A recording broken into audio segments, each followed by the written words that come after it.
The content of this video, as well as the thoughts, views, and opinions expressed herein, belong to the presenter and do not necessarily reflect the views of Brigham Young University or the Church of Jesus Christ of Latter-day Saints.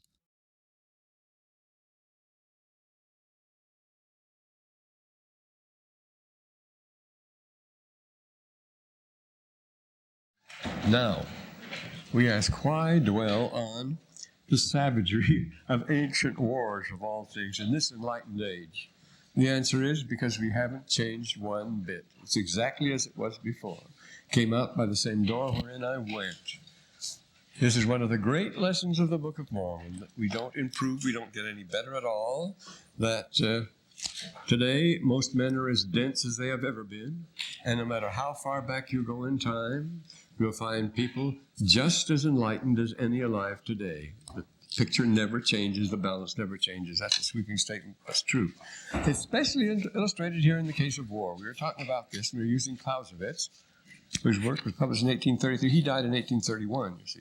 But he was in all the Napoleonic Wars. He was important, and at the end, the last decade of his life, he was the head of the Kriegschule, the war school in Berlin, the Great Prussian War School that built up the tremendous Prussian war machine. He was it. And he wrote this classic work, which was in 3 volumes when it came out, on war, and he talks about it. And it's as if Joseph Smith had studied it very carefully. I say 1833, too late for him to get hold of, so we can't accuse him of that. That happens again and again, that Joseph is saved by the bell. You say, well, he got it from this, he got it from that. Mrs. Brodie insists that he got some things from the View of the Indians, though it was written 2 years after the Book of Mormon came out. Joseph Smith stole it from that. Even though it was his, the resemblances are so close we can't deny it, even though it came out after the Book of Mormon. Well, anyway, let's go back to our friend Clausewitz now, and we're quoting him, just as if he were quoting from our present chapter, 49, 48 is chapter 48 in Alma we're talking about here. If in the lower ranks, the spirit of self-sacrifice is more required than in others. You regulate the prophecy, the policy. You see, the general is at a distance, and we expect others to sacrifice. Quoting Alma here, the chapters where we are, Amalickiah did not come down out of the land of Nephi at the head of his army. He did not care for the blood of his people. He managed things back there like the modern major general, you see. Such an attitude so shocks Moroni, see, when he writes to Pahoran, can you think to sit on your thrones in a state of plotless stupor while our enemies spreading the work of death around you? Yes, we can think of it. That's the way we do things. We don't care for the lives of those on the front. That's true. After all, only 8% of the armed forces saw action in World War II. But the other 92% were necessary. All they were a backup for the whole thing. The whole purpose of the Army is that cutting edge, search and destroy, and everything else is a backup for that. So they're all in it together as far as that goes. But they don't consider the one at the front. One of the most striking things, about 2 o'clock in the morning one night, I had a little tent on the Dutch Canal, and it was down there, and I was marking a map in it, and the tent was over a foxhole. There was a terrific racket on the canal down the way. All these Bren guns, all these British guns were so in the open air. They were just blasting away. Wonder what that was. Somebody trying to cross the canal, obviously, because they were on the other side, you see. I mean, the so-called enemy were on the other side. In a few minutes, into my test burst some kid dressed like a Dutch worker, all soaking wet. He just swarmed the canal with all those guns blazing at him, and he got across, and he flopped down on the straw in the tent. We had it paved with straw, the foxhole. And all he could do was just, for a minute or two, all he could do was say, I know there's a God, I know there's a God, I know there's a God. And what's wrong? Yes, we know there's a God. And so forth. Well, he just slammed the canal, you see. But he was in the medics, and he'd been captured, and he'd been on the other side, and had wanted the Germans to shifted them around with groups. They had the upper hand all around, see. They'd shifted him around with groups. He pretended to be deaf and dumb. He'd point to his mouth where he went. But he observed very carefully wherever he went. All the side of him on by Elst, they'd marched from all over the place, and he got away, and then he'd swim the canal, and he comes back loaded with this information. So I trotted right over to Major Danaher and said, look, this kid knows everything. And so they immediately got him out and whipped him. I said, this is going to get you a promotion. You get a 3-week furlough everything for this. They'll really reward you for this. And so he went with his information. They took him clear back to Brussels, and I think a lot of officers got promoted on the strength of his discoveries, intelligence officers. And later, I saw him months later, about 4 or 5 months later, in Namur. I said, "Did you ever get your 3 weeks pass?" He said, "I didn't get one pass at all. I had to go right back the next day." See, they didn't care about him. He provided them with all this information, which was invaluable, and I say, which I'm pretty sure fired a number of promotions and got nothing for it. Well, why should he? I mean, he has to go back again. This goes again and again. This is notorious in armies, as he says, you see. In the lower ranks, the spirit of self-sacrifice is more required. And so Malachi, the same thing, you see. Then he goes on with the third rule, good old Clausewitz. We can never introduce a modifying principle into the philosophy of war without committing an absurdity. War is war. You see, the point is, he says, war is an act of force. There is no limit to the application of force. To talk about civilized warfare and rules of warfare is ridiculous. If you're civilized, you don't start swinging and scratching and biting and gouging eyes and all that sort of thing. You do everything you can to hurt the other person. That's the idea. You're no longer discussing things. You're no longer civilized at all. Instead of continuing the discussion, you see. And you try to kill the other person. There's no limit to that. So he says to introduce, you see, a modifying principle is an absurdity. You can't modify it. There's no limit to the application of force once that's the policy. Alma puts it very well when he says they had exhausted all resources. Then he says, whatever evil we cannot resist with our words, then let us resist them with our swords. If words won't cut it, then swords will cut it, you see. Then when you start swinging swords, you're not particular, you see. You're not careful not to hurt anybody, you see. You're all out once you're drawn. But he says, hold out with the words as long as you can. This is, whatever evil we cannot resist with our words, then let us resist them with our swords. There are no more rules. And the Lord says the frequent expression, cursed shall be the land, Alma 45, we just passed that, unto destruction. It goes on. It doesn't stop until that. So brushfire wars are out of the question, but at the end of World War II, the generals were very discouraged. There was a gloom. Right at the end, I was transferred to the 6th Army Group, General Devers in Heidelberg. That was the big headquarters, and it's an Army Group headquarters. I had to make out the daily intelligence report there. That was a busy job. But you could cut the gloom with a knife. The war was winding down too fast. It meant the end of quick promotions. It meant the slowing down of careers. They thought some of them would have to be out of the Army altogether and go back to selling washing machines, so they were colonels and so forth now. And it had been a lark for most of them. Of course it had. But then they discovered the concept of brush fire wars. I remember it was General Taylor more than anyone else, back at division now. When he burst in one day in high glee, he'd been over to Washington, he was back, and he was so excited he could hardly contain himself because they had discovered the concept of brush fire wars. It was his, and he was more responsible for taking up the war in Korea and in Vietnam than anyone else because he was chief of staff, you see, at the time of Korea. But this time he was only a major general, head of the division. But he brush fire wars. We can always have these little wars where we can go in and mop up. We can get our promotions. We can get our practice. We can keep in drill. We can always keep pressure on Congress for more money and so forth because these are going on. It's ideal. We could have these little wars going on. No great risk. We couldn't lose very much. Good practice to send out officers to get practice and so forth, but it doesn't work that way. And Clausewitz says why it doesn't work that way. He says, this is a quotation, it's a very good one. He says, war and peace are ideas which fundamentally can have no gradations. You can't say there's a little war and a bigger war and a bigger war and a bigger war. Once it starts, it's all out, you see.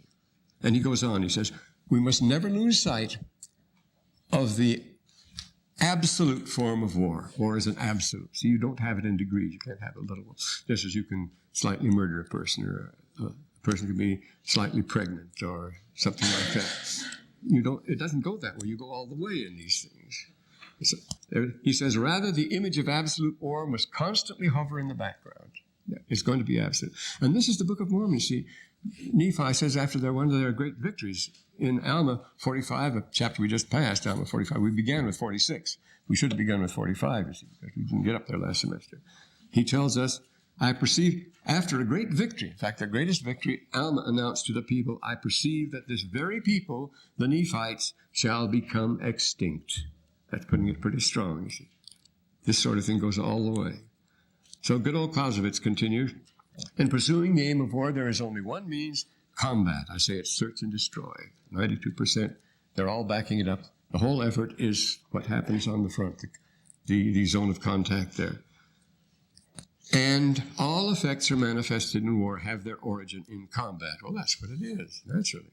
Moroni in combat returns the sword to Zerahemnah. Zerahemnah didn't want to discuss it. Zerahemnah had surrendered, but he was still defiant. And so Moroni gives him to go, if you're not going to talk, then here's your sword back. Let's continue to fight. And that's the only solution, unless you choose to make the covenant.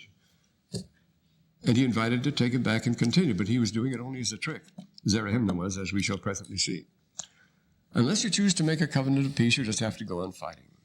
Military combat is the only effective way, the pursuance of only one means. All effects, says good old Clausewitz, manifested in war have their origin in combat. And so, as Moroni hands Zerahemnah his sword back again in Alma 44, 10, 11, he says the only reason, he says, we will end the conflict. If you don't want to discuss it, we'll end it. And so we will fight it out. He invites him to do that. Now, the only reason for suspension of military action, I'm quoting Clausewitz again, the only reason for suspending action, for stopping the fighting, is to await for a more favorable moment to attack, you see.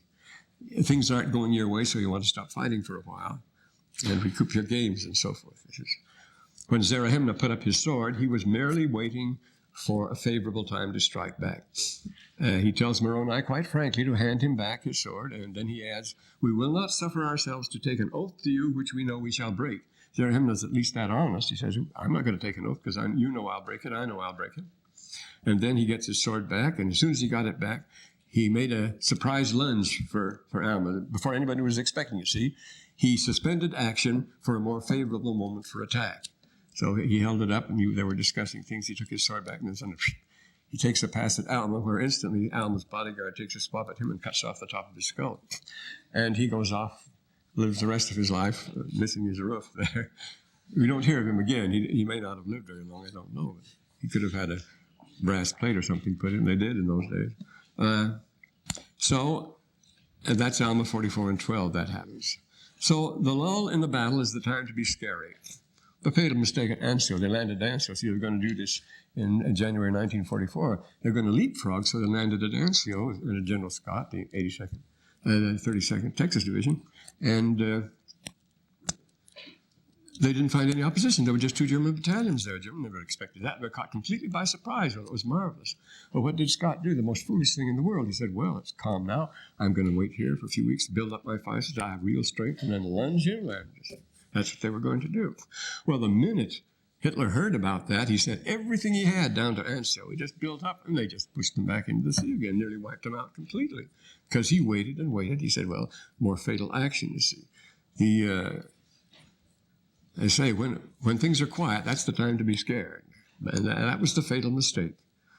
And again from Clausewitz, the destruction of the enemy's armed forces is the foundation stone of all actions in war, the ultimate support of all combinations. As I say, you're 92%, your backup.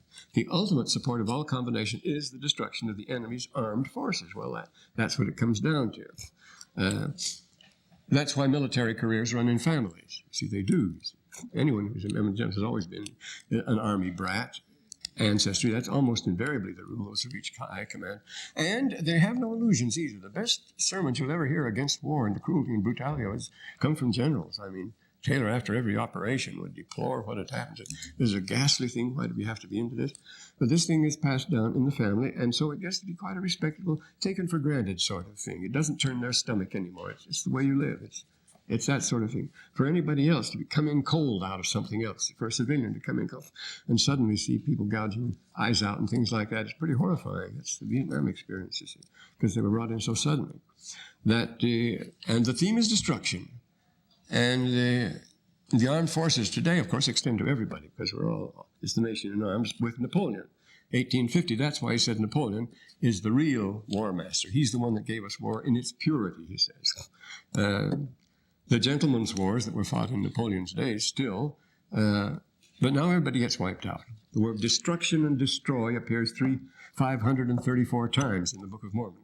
Destruction is a theme, and nearly always it's in connection with the word war.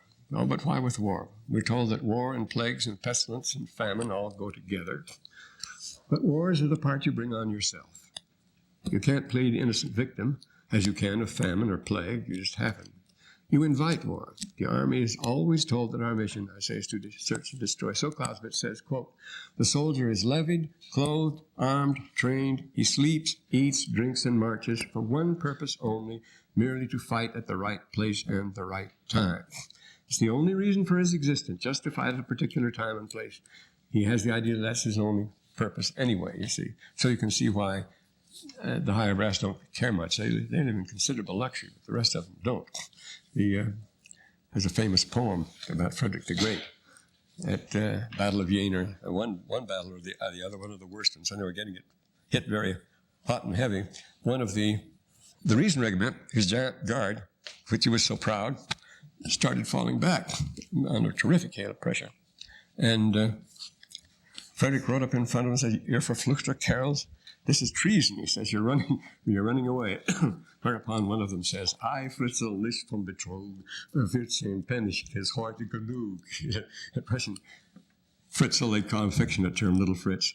"Fritz, this is not treason. I've had enough today for 14 cents. 14 pennies is what they got paid, 14 pennies a day. That's all you got paid, of course." And he says, "For 15, I've had enough for 14. I've had my 14 pennies worth today." So he's running away for 15 pennies. This 14 pennies is quite canoe. So that's the difference. And of course, it's an enormous difference. I don't know whether I should tell. Well, there are too many stories I shouldn't tell, but this is one that's a good one. I won't tell it, though. In World War II, as I say, and so quoting Clausewitz again, "If we speak of destruction of the enemy's forces, we must expressly point out that nothing obliges us to confine this idea to physical forces. The whole thing is to break his will. If he's willing to surrender, then the war's over. That's all you want, is to have him do what you want to do. Your will dominates over his, and you know the Prussian, the Kriegsführer, the German, the Generalstab, the whole theory is will. Wille. It's the German philosophy. The philosopher that took them to that more than anyone else was it Tegel? Again, one of those things, I'll think of it in a second. But they're always talking about will, the Germans, and the iron will, the will that dominates everything. Hitler was obsessed with that idea. It's the German Deutsche Wille that wins through and everything. And it's Schopenhauer's Die Welt ist meine Vorstellung, the title of his great work, The World as Wille, and so forth. The will is everything. And he says, whole thing is to dominate the enemy's will. Once you've done that, you see, you went. So the psychological part is very necessary. We try to break the enemy down psychologically as well, but of course it was Clausewitz who introduced the doctrine of Schrecklichkeit, and this is marvelous in the Book of Mormon. This comes out beautifully. Remember how the Lamanites would get themselves up in this fierce pink, their faces red, wear lamb skins around their loins, and make themselves as ferocious as possible, shave their heads. He introduced Schrecklichkeit. That means making yourself as terrible as possible, Schrecken. Hitler's saying used to be, "Lieber ein schreckliches Ende als ein End ohne Schreck." Als ein Schrecken ohne End. Schreck ohne End. Better a terrible ending than a terror without ending. It's better a terrible ending. So that he plunges into better a terrible ending than to live in a terror without ending. This is the excuse. But Schrecklichkeit is be terrible. Make yourself as terrible as possible. Intimidate the enemy. Do everything you can. This became an important German technique, important in the Blitzkrieg. When it breaks out, you have to be absolutely overpowering. Show yourself to be unmerciful. Go through anything, just wipe them out and so forth. And look terrible. Make yourself look as impressive and terrible as possible. So you get all this with bells jingling and drums and all this chanting together and so forth. The old Germanic tradition you see there. That's a tradition to keep things alive. It's not just, it is profit because it's for loot. And that's pushed behind it in the modern world too. But they had that war spirit. They loved it, you see. Some people just love that sort of thing. It is fun. This is a thing that's terrible to admit, but it is exhilarating. Damn it, compared with other things, there's nothing like it. It's a terrible thing to say, but it's true. And that keeps us getting us. There must be another form of exhilaration. Of course there is, of course. Remember? To be carnally minded is death. To be spiritually minded is life eternal. This is being carnal minded at its peak. Everything is physical. Everything is raw. Everything is violent. But the mental side of it, and that's what, this is an interesting phenomenon. This is one thing. I've never talked about war in this class before, but this one thing I have told, namely that I had the privilege of entering certain villages where I had tractors. See, I took my bicycle out. President Tadge was very indulgent, and all along the Rhine there, in those Rhine villages in the Rhine plain, I would take my trusty bicycle on the Vosges and go out and track in the villages all alone. And it was hard. It was grim. The Calvinist villages were the toughest. The Catholics were the next, and the Lutherans were rather kind. But it was rough. But it was a clash of minds, you see, because immediately these people were tremendously hostile. I went through the same village with an M1 dashing from door to door. Well, I rather used a carbine. It was lighter. Dashing from door to door. And so much easier it was. I would think time and again, this is so much easier than trying to confront these people eye to eye and eyeball to eyeball. Shooting at a distance was much nicer, much safer, you see, as far as that goes. It reminds me of something that happened in Karlsruhe. We haven't got over this. You see. There was one place when I was on the mission, I was a short time during a conference in Karlsruhe, and I went and tracked it along right by the big church where there's a main street, and it parts there, and it leads out to the Odenwald, of course, there. And there was this butcher shop there. I went to the butcher shop, and I started giving my voice of warning. And a woman who was a gigantic Hessian woman, she had a fit. She ran to the back of the shop and came out with a huge cleaver. Don't you tell me we'll ever be destroyed. Don't you tell me. Because I had told her on impulse what Brother Ballard told me when he set me apart for the mission. He says, tell these people that they will be destroyed by fire from heaven, of all the strange things to tell them. And I told her that, fire from heaven. Well, a year later, I drove by, late at night, I was driving by, and officer, I think it was Van Petten was with me. See, officers couldn't drive Jeeps. I could. I had my own Jeep. That was great.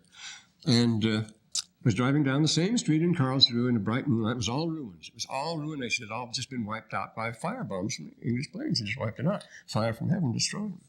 And suddenly I ground to a halt, jammed on the brakes. What's wrong? They were right in front of that shop. That's the butcher shop where the women came out raving, waving the cleaver and yelling, don't you tell us we'll ever be destroyed by fire from heaven. And all you could see was the framework of the door there. But it was the old butcher shop. It was complete ruin. It had been burnt out totally. So these things are fulfilled. I mean, we're not living a million miles away from the Book of Mormon here. It's disturbing. But of course, our weapons are more efficient now. We wouldn't have left the door frame standing today. But anyway, this ricochet, it's a big thing. Making yourself an object of utter terror is beautifully described in the Book of Mormon. Or on various occasions, Enos 1 and 20, Mosiah 10 and 8, Alma 3, 4, 5, and so forth. Also, the Gadiantons in their various trappings make themselves look very ferocious. And they make themselves in their uniforms as hideously powerful, like the trappings of the barons of Middle Ages when they wanted to keep the peasants in their place, like the Ku Klux Klan. They made themselves look hideous and mysterious. The German word for enemy is Feind, which is our word for fiend, you see. And the same thing in that, our word for hostile. Hostile is the same word as host, and the same word as ghost, you see. A ghost is someone from an alien being from elsewhere. A host is someone who receives someone. A guest, the same word guest is the same word as ghost, you see. These are all cognate. So the guest comes in, and he is a stranger from abroad. The guest, the ghost, the host, and he's also hostile because there's strange, this alienation. So find, the German word for enemy is the same word for fiend. You see, it's someone of an alien spirit, someone out of your world. It's the satanic host. In the Middle Ages, of course, they get themselves up in these tremendous outfits, cover themselves completely in these enormous antlers or horns or wings, mostly antlers and horns, and make themselves look absolutely hideous and are objects of terror when they ride through the land to each other and everybody else. The chivalric trappings, because they were orders, they were mysteries. To wear that outfit, you had to belong to a mystery, and that was your sign. Well, the Teutonic Order, it begins, you see, begins at the temple, the Templars, the Hospitallers, the Knights of Rhodes, the Knights of Malta, then finally go up in the Baltic, the Jomsburg, and they were all secret organizations, and they were all exceedingly rich, and they all plundered, and they did all this sort of thing. They made a mystery and a cult of war. This is the point. But this part of it is still there, because they're the only people that still wear special uniforms. They don't dress like anybody else. They set themselves apart from the rest of the society, and they don't think like other people either. You don't expect them to.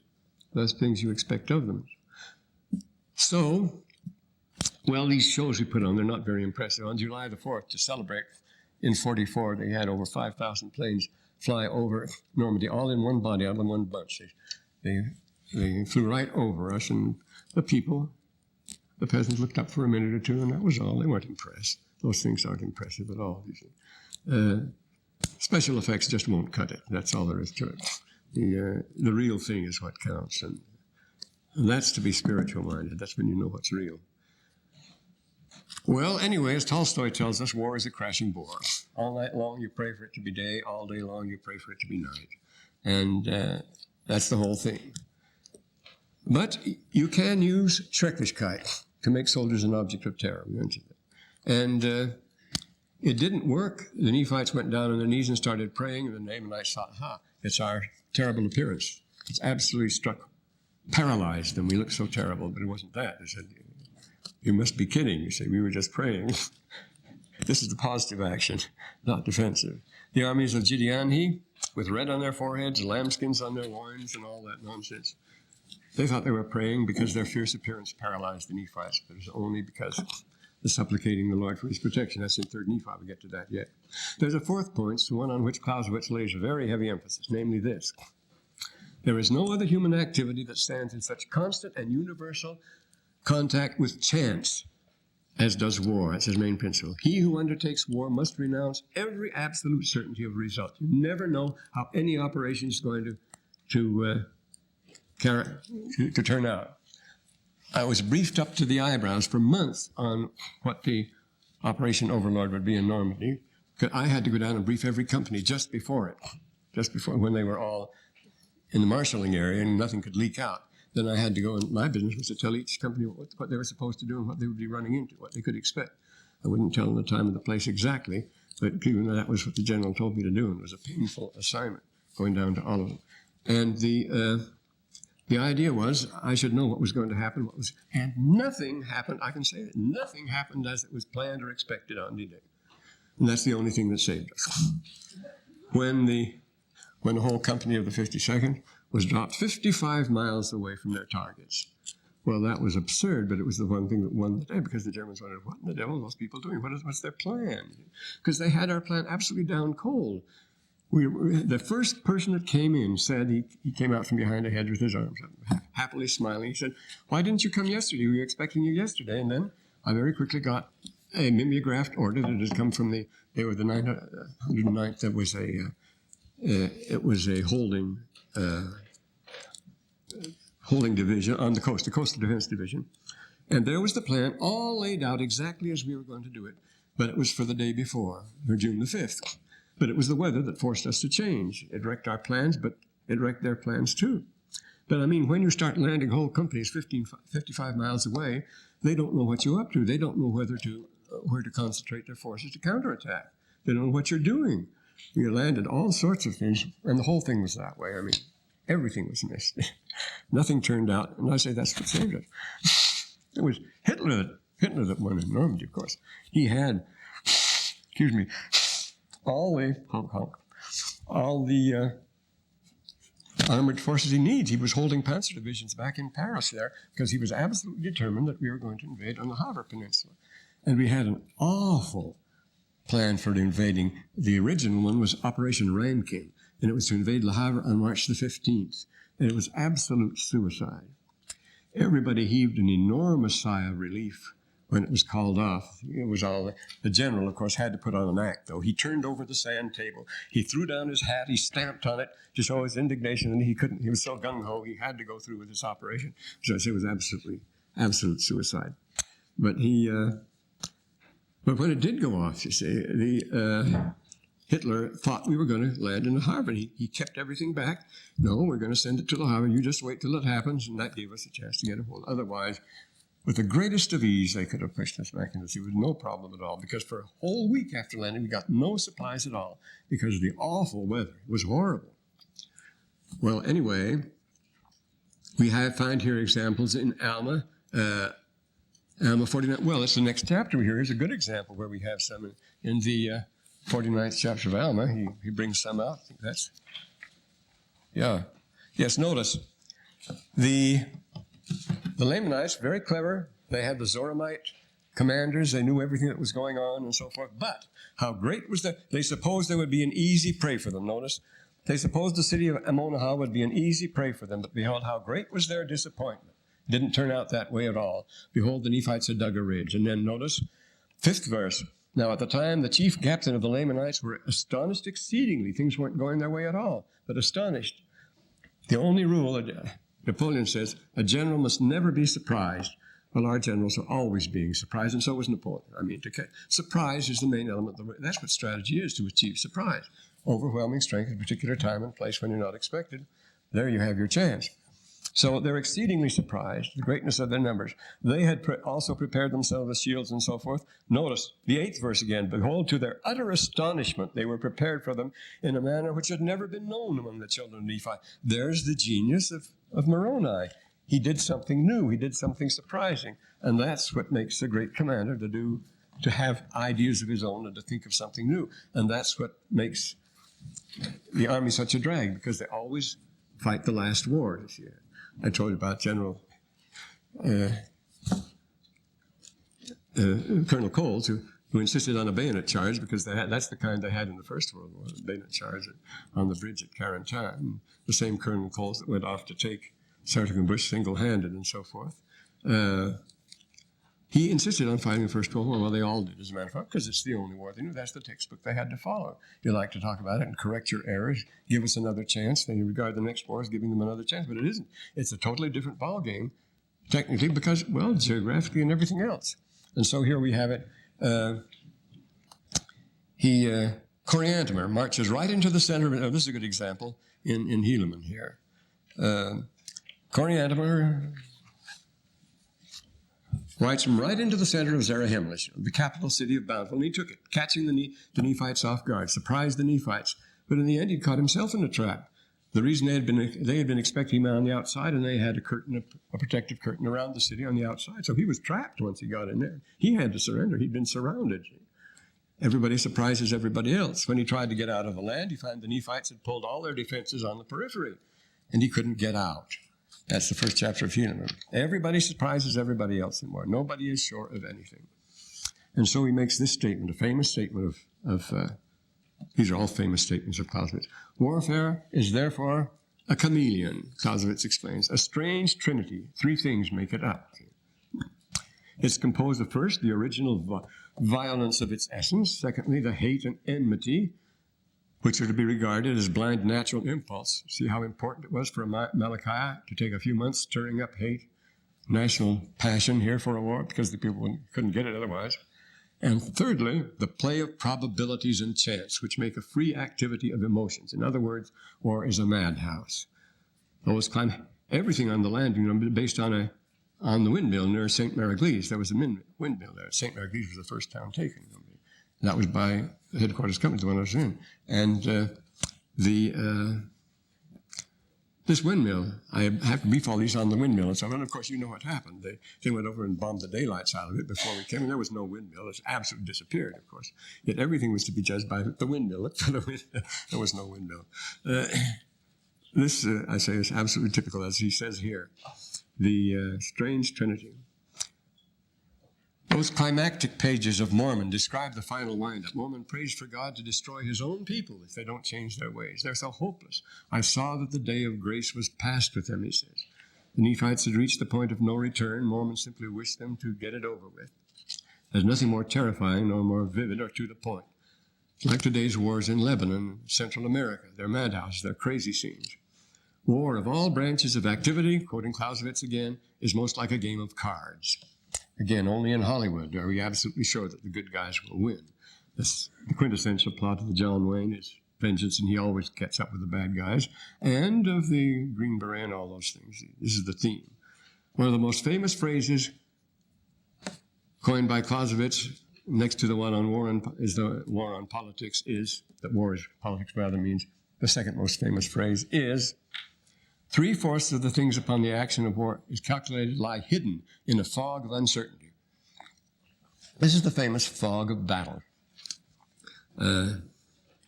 You never know what's going to happen. It's like Marshal Saxe, a story that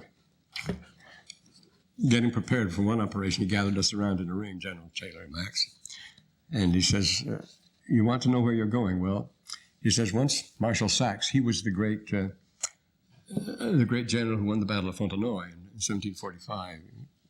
He used to change. Well, in the wars of succession in the mid 18th century, there were professional armies and generals there, but it was just shifting sides back and forth. They were all like a lot of mercenaries. But Marshal Saxe was going to lead this great thing. It was into Fontenoy, and one of them says he was briefing the officers before the battle, and one of them said, rather amused, Marshal, your knees are knocking together. And he said, yes, they'd knock a lot harder if they knew where I was taking you. But by a coincidence, I found out later on, when Taylor told us that story, that the very place he was taking them was where Taylor was taking us. I don't know whether he knew that or not. That's the very place where we were going in the lowlands, right down in Zone there, right in Brabant. That's where we're going to land, on the sand there. And his knees are walking together because you don't know what's going to happen, you see. Then, so when the battle begins, nobody knows anything. The general loses attack. Did you see the front page today, for example? To show how our technical advantages change everything, don't change anything. The Atlantis shuttle has been delayed again, indefinitely delayed. Why? Well, they spent hundreds of millions of dollars. They have a huge staff of well-trained scientists and so forth. They've been months planning this takeoff, and now they have to call it off for a while because the computer isn't working. Now, if you don't think that could happen in the war, you're very much mistaken, you see. The computers don't always work, but after all that, you see, the computer isn't working, so they can't send it yet.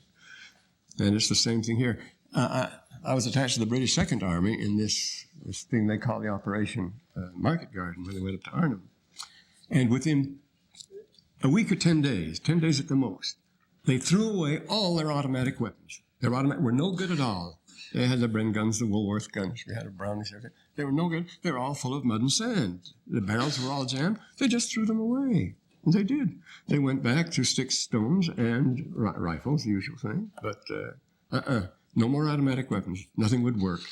So we always go back to primitive war. And a very bad night at a place called St. Odenroth, where there was a castle, a 14th century castle that Louis XIV had refurbished as a rest home for his officers up in the Netherlands. See, everybody was always trying to take the Netherlands.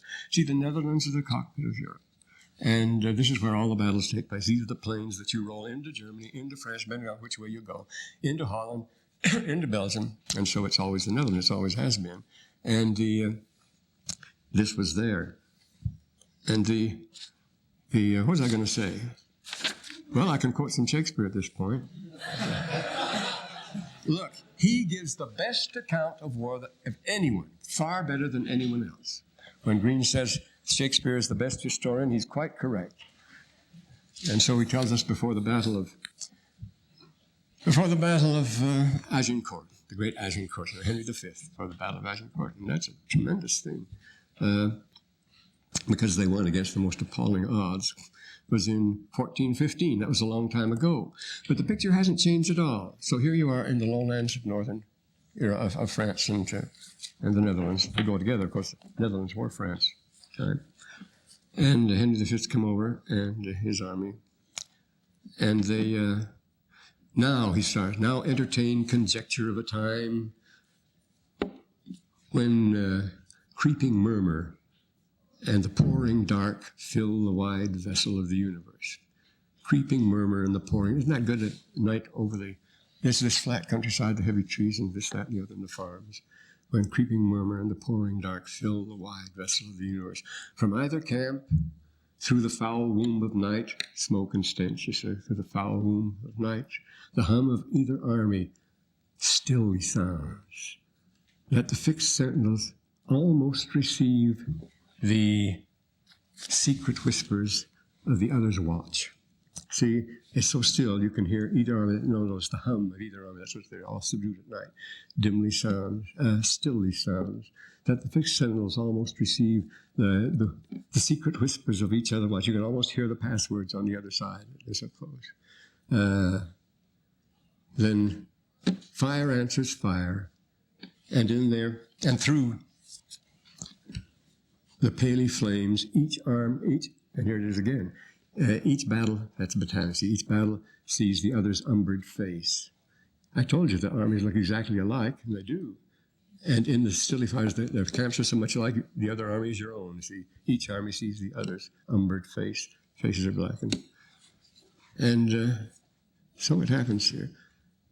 Steed threatens steed, in high and boastful neigh, piercing the night's dull ear. And well, you're not going to have steeds, and you're not going to have armors, but you see, and from the tents, the armorers accomplishing their knights. That means outfitting the lords, because they're going to be on it the next day. Boy, are they going to lose that battle. Outfit, they're 10-1 superiority too. The knights accomplishing their knights with busy hammers, closing rivets up, give dreadful note of preparation. What's going to happen tomorrow? All this clank, clank, clanking. Now, we didn't hear the neigh of horses, but you could hear the roll of motors. We were so close. You see, you would lie there. It's the damp, flat land with a ground fog over it. On the one side was the Vaal, this huge extent river, great extent of water. As it goes down toward the sea, there's this vast sheet of water. And on the other, British artillery all on the other side. And on the other was the Rhine. We were caught between them. And all these canals and the ground fogs. And the sound would carry miraculously night. So you could lie there and listen. And you could hear them, the Germans moving in and so forth. You couldn't hear the armors clanking with their hammers, but you could hear very clearly the tanks moving in. They're clanking into position. And the Germans made discs. They made phonograph discs, which they would amplify and beam in our direction. You see, we'd get the impression that whole armies were moving in. You see, you could hear all this yelling at all these trucks, and so some of it was real and some of it was fake, but you could hear it very plainly. So you could hear the clank of armor just as you could hear the clank of armor then. And you could hear even coughs sometimes when it was very still, but then most of the time it was terribly noisy. But then what happens? And then there's a homely touch, you see, because there was a farm where I was stuck for so long. There was a farm right next door, and they had turkeys and chickens, and it was very homely. They carried on life as usual. You see, this is an interesting thing. And so it says, "The country cocks do crow, the clocks do toll, and the third hour of drowsy morning." You see, it's getting along. You see, the homely. You never guess where you were if you hear the country clocks, country cocks crowing and the clocks tolling. Proud of their numbers, now here's the French, proud of their numbers and secure in soul, the confident and overlusty French do the low-rated English play at dice.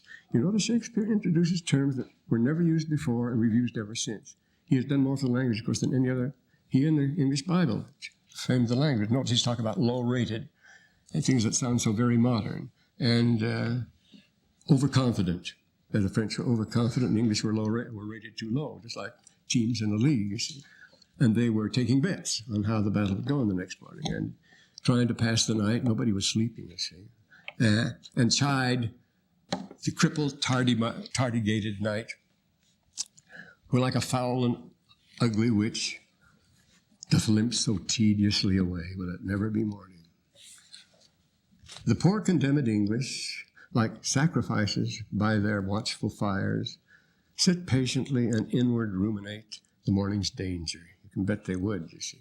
I mean, outnumbered hopelessly the way they were. And they're sad guys. What is it?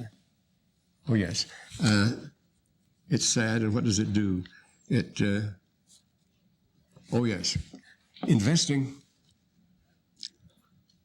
What is it? Their sad manner in investing lean, lean cheeks and war-worn coats.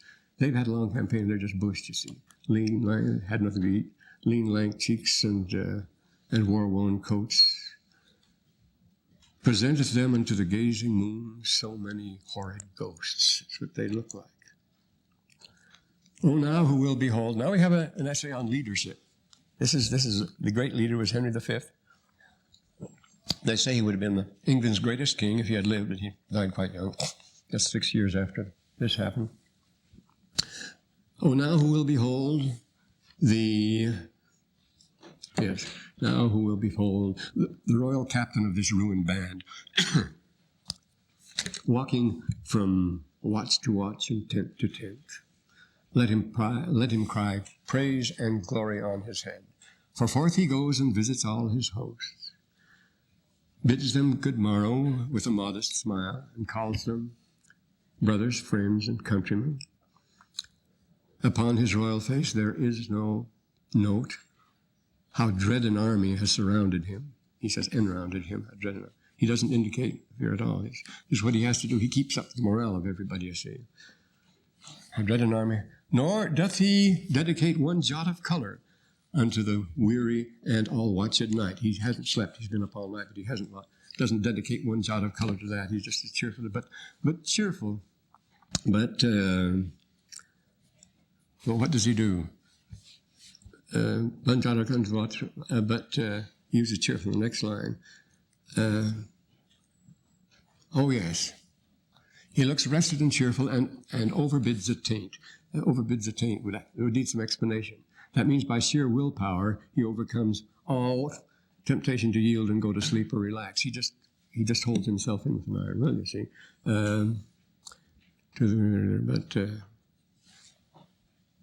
Is it cheerful, the word he uses? No, he uses cheerful in the next one. With cheerful semblance and sweet majesty. Cheerful semblance. He's cheerful. He's putting it on, of course. It's semblance. It's cheerful. Because keep everybody's morale up. That every wretch pining and pale before, beholding him, plucks comfort from his looks.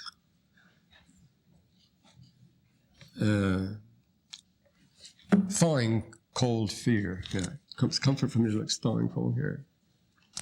And then it says then behold, it says, if unworthiness may present, he says, if unworthiness, what is it? Oh, yes, not define, yes. If may unworthiness define a little touch of Harry in the night, you see. Behold, oh, yes, then I've got it now. Then mean and gentles all, behold, if may unworthiness define a little touch of Harry in the night. See, I'm unworthy of displaying this. And then he points, and then there's a dumb scene showing Henry going around visiting the troops, and see, this sort of thing. And then that's the one that ends by saying, sit and see, minding true things by what their mockeries be. So he's the true leader. See, he goes around and he's everywhere, cheering everybody up, never letting on and so forth. And it did pay off. And then at the end, the only one who pays off is the Duke of Burgundy. The Duke of Burgundy is the Constable of France, and he's the peacemaker. He brings Henry and Charles VI of France together, and in a marvelous speech he tells them, you see, he tells them, I brought you together royal, face to face and eye to eye. He says, in that case, should I be disgraced to suggest peace might be a good idea? He says, why should not peace, why should not the mangled, why should not the mangled peace, the poor, why should not the poor outcast and mangled peace, dear nurse of all the arts, plenties, and happy births, why should she not raise her face, show her face again in this, our fertile France, it says, in this garden of all the earth, why shouldn't we have gentle peace again in this garden of the earth, our fertile France? Why do we just tear it up? Well, Henry took things over, but he soon died, and Charles VI went mad the same year, And the one who was in charge of everything was Burgundy. Look at Burgundy. So it was the peaceful man that won after all. He got enormous gain by that, Burgundy. Well, so it goes. And, oh, my land, the time is up. Too much time groping for lost words, isn't it? That's what happens with old age. So from day to day we ripe, and then from day to day we rot and rot. You pass the turning place, don't you?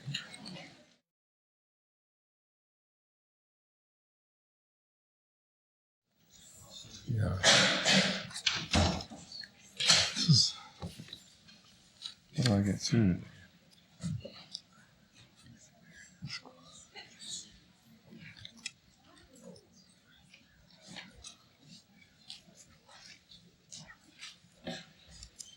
Well, we still have some time. Since there's a minute before class is going to start, can I ask you a question? Sure. Okay. I have a friend who's helping me understand the Mayan calendar. And he says that we're right now in the age of the temple, and we're going to move to the age of the rabbit. That's I right. can understand the temple, and I can understand when it was the Aaronic priesthood run off. Anyway, Flint. Yes. But he figure out what rabbit is. Well, the rabbit's enormously important. The rabbit is life itself. Yes, the Egyptians used the rabbit. See, that's the way you write the word for existence, is write a picture of a rabbit. That means all existences are...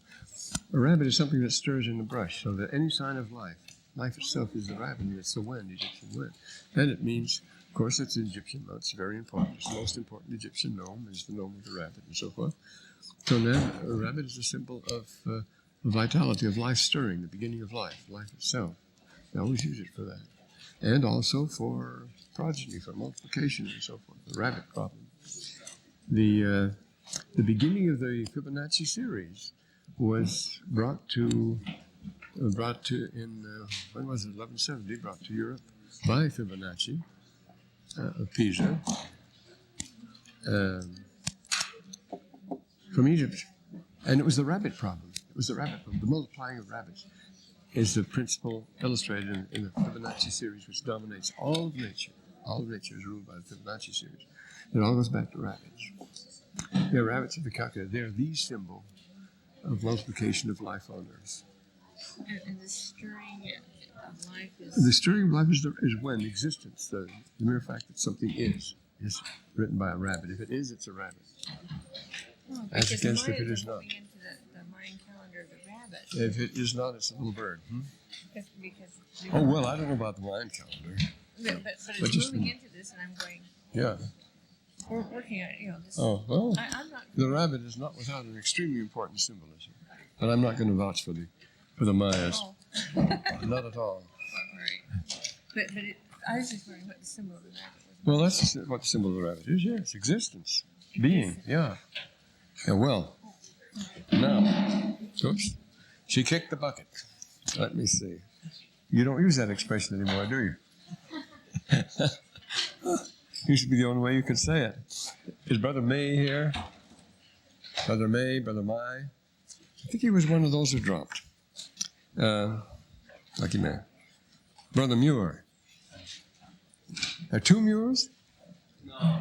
Oh. Oh, Wimmer. Oh. Let me see if Wimmer's here. Yeah, Wimmer is here, all right. Well, Brother Wimmer, would you start us off then? As long as you're at the end of the alphabet.